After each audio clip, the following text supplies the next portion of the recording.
The first human colony reclaimed a system. 203 years ago, the last human ship left the Veyrath system without looking back. That was the official record.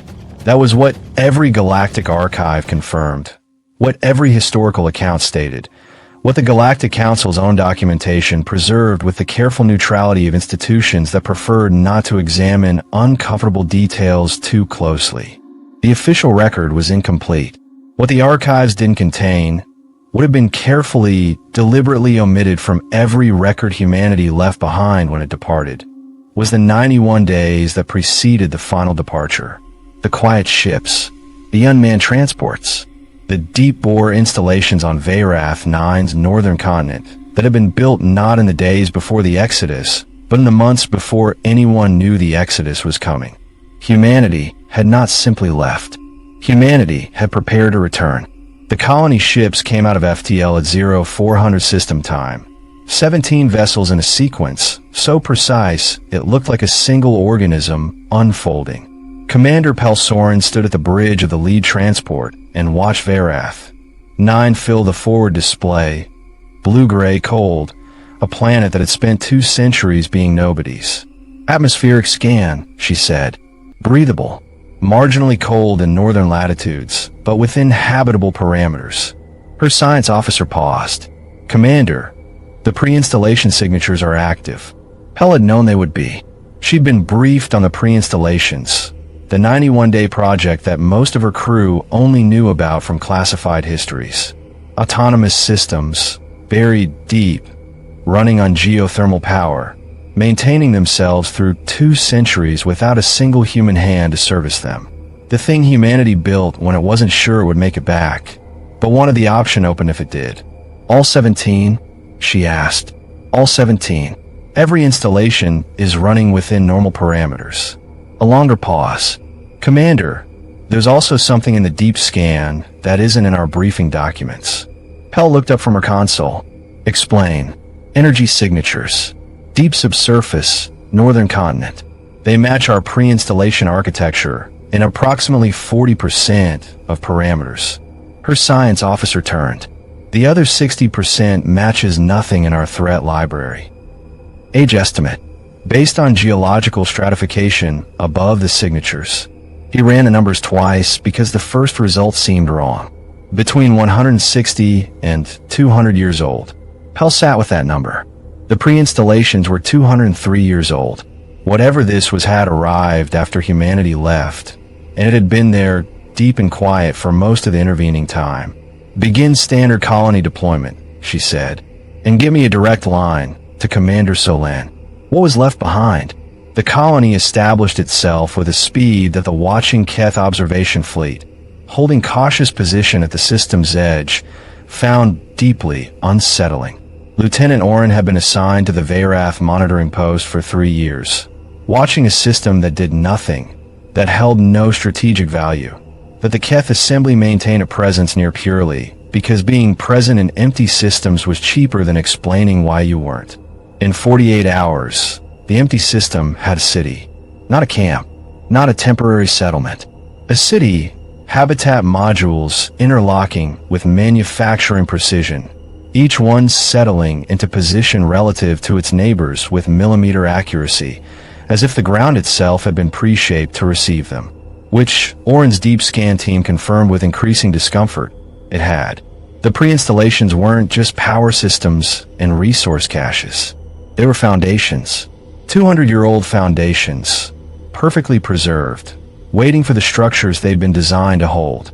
They built this place before they left, his second-in-command said, standing beside him at the observation display with the careful tone of someone reporting something they don't fully believe.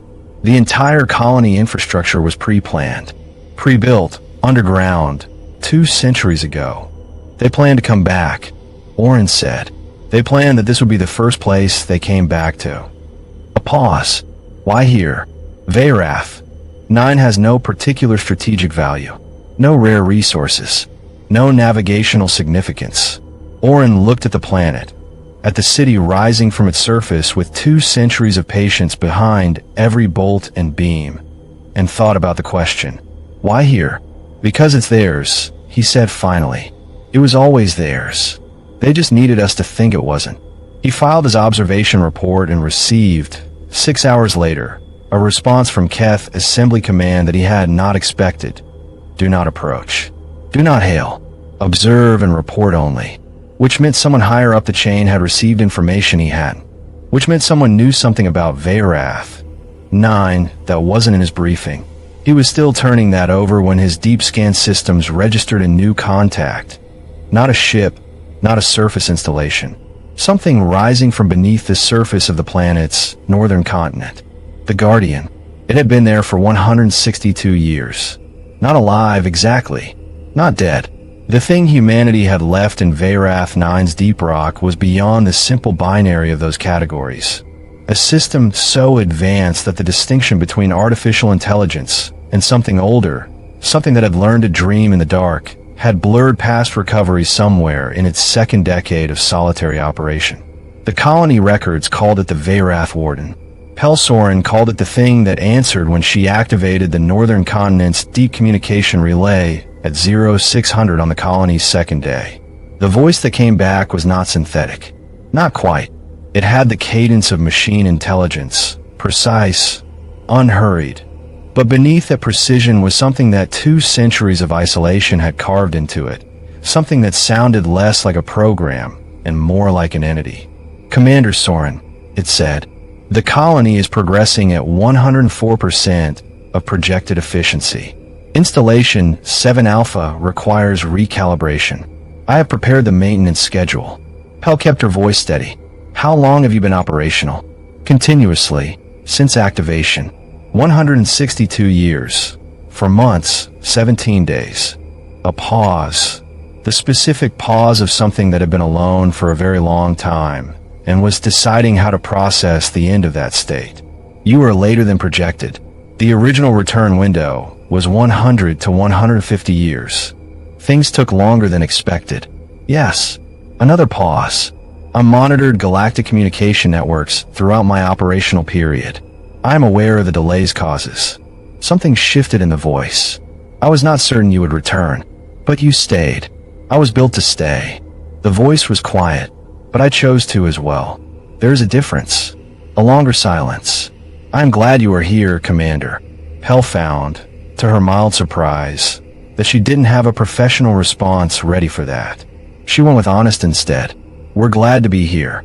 There's a matter requiring your attention, the Warden said, and the warmth in its voice, if warmth was the right word, if any word was quite right, shifted to something careful. The subsurface signatures your science team detected. They are not my systems. What are they? I do not know precisely. They arrived approximately 40 years after my activation. They did not make contact with me. They did not interfere with colony infrastructure.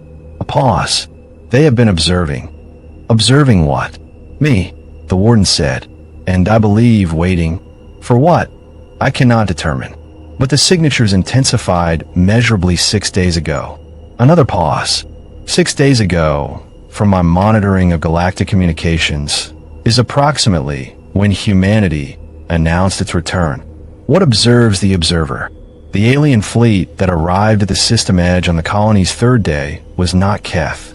7 ships, sleek, dark, running a drive signature that Oren's monitoring systems initially classified as Drevathi before his senior analyst corrected the classification to unknown Drevathi adjacent. Ships built with Drevathi technology, but not by Drevathi hands, or not by officially acknowledged Drevathi operations. The ships held position at the system edge and did nothing. They didn't hail the colony, didn't challenge the Keth observation post, didn't advance, just watched. Aboard the colony's command center, Pell received the contact report and relayed it to the Reckoning, Commander Solen's flagship, via the encrypted channel that humanity's return fleet had been running since day 1. Solen's response was immediate. For words, hold position. We're watching. The Warden, monitoring all of this through the colony sensor network, offered a quieter observation. The 7 vessels have been in this system before, it said. I have records of identical drive signatures transiting Veyrath space on 4 separate occasions over the past 20 years. What were they doing? Scanning the planet, the Warden said. Deep subsurface scanning, specifically. A pause. They never found the pre-installations. My shielding protocols prevented detection. Another pause. Longer, more weighted. But the other signatures, the ones I cannot identify, I believe those ships found them. The colony's deep scan team confirmed, 20 minutes later, that the unidentified subsurface signatures were moving. Upward, the rising. It surfaced at the edge of the colony's eastern perimeter, not breaking through rock, which would have been dramatic and destructive and wrong for what it turned out to be. It came up through a specific point in the terrain that, when the Warden analyzed the geological record, turned out to have been prepared for exactly this purpose. A shaft, bored with precision, sealed for over a century, opening now like something that had always known this moment was coming. The object was approximately 4 meters tall, crystalline, or crystal adjacent, a structure whose surface geometry shifted subtly as light moved across it, refracting at angles that didn't quite correspond to its physical dimensions. It pulsed with a faint light that the colony's instruments couldn't assign a frequency to, because it was operating at the edge of measurement, at the place where energy does things that equations describe but can't fully predict. Pell stood 30 meters from it in a hard suit and felt the awareness, the thing she'd had since childhood, the thing the deep colony doctors had called a genetic drift, the thing her grandmother had called a gift. Respond to it like a compass finding north. What is it? Her second-in-command asked from beside her. I don't know, she said. Should we? No. She took a step forward. The object's light brightened. Not aggressively, responsively, recognizing the approach. The Warden spoke in her earpiece. Commander, the subsurface network of these objects spans the entire northern continent. I am counting 47 emergence points. This one is the first. A pause. They are not weapons. My analysis of their energy output suggests archival function. Storage. Storage of what? A very long pause. Long enough that Pell stopped walking and waited.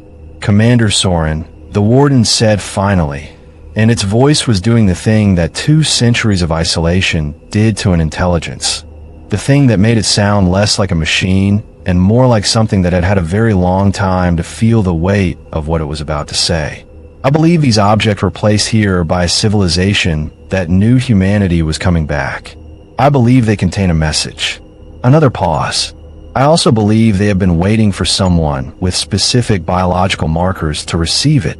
Pell looked at the crystalline structure pulsing gently in the cold morning air of a planet that was finally, after 200 years, someone's home again. Biological markers, she said, like the awareness. Yes. She took the last 30 meters slowly, and the object's light rose to meet her, and when her hand touched its surface, she felt 200 years of patient waiting collapse into a single moment of contact, and understood, in the way the awareness worked, not in words but in knowing, that whatever had left these things here had done so because they'd seen humanity coming. Not recently, long before the Exodus, long before humanity had known itself well enough to be seen.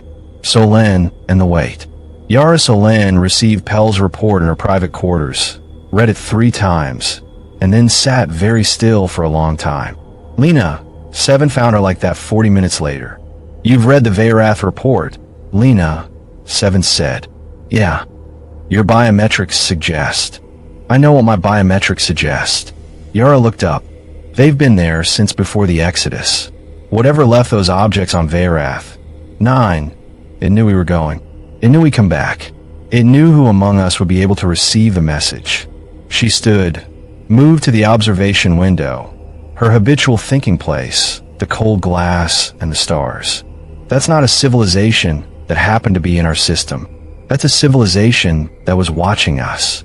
Long-term, generationally. The question, Lena, 7 said, is whether they are the same thing humanity went toward during the Exodus, or something else entirely, and the signal Ren found. Also pre-Exodus frequency modulation, yes. Yara pressed her hand to the glass.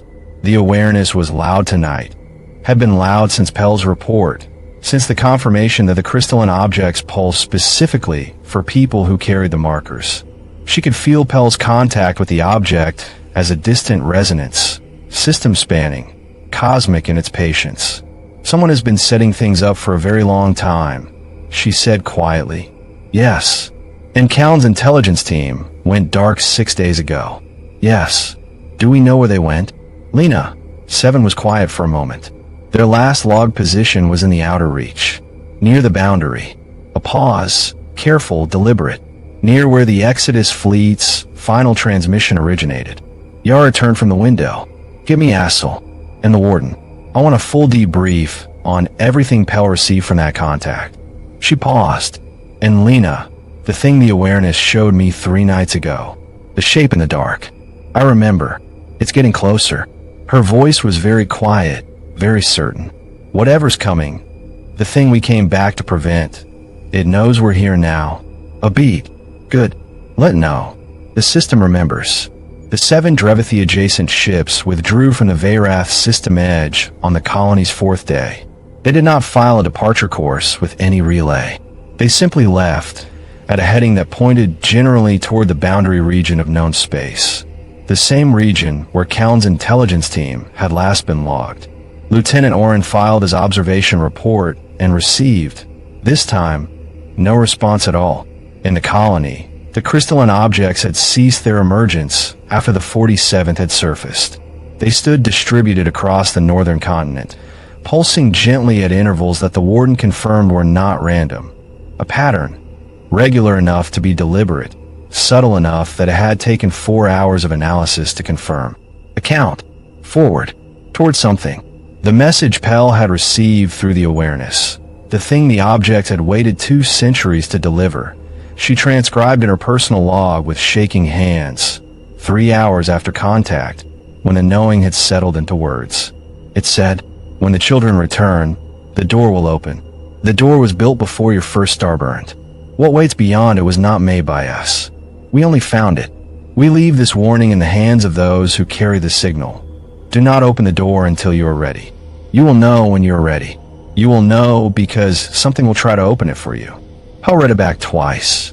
Then she transmitted it, encrypted, to Commander Solan, and sat in the cold morning of humanity's first reclaimed world, and listened to 47 objects count toward a door that had existed since before humanity's first star. And somewhere in the dark beyond the boundary, something that had been patient for longer than civilization's counted patience felt the colony's lights come on, and began, at last, to move. A 200-year-old Guardian, 47 crystalline archives, a warning left before humanity's first star, and something beyond the boundary that just started moving. Episode 4. Humanity saves a species that wasn't supposed to need saving, and vanishes before anyone can ask why. Enjoyed this? Hit like and subscribe to support the channel. Check the end screen for more epic tales. Humanity prevails.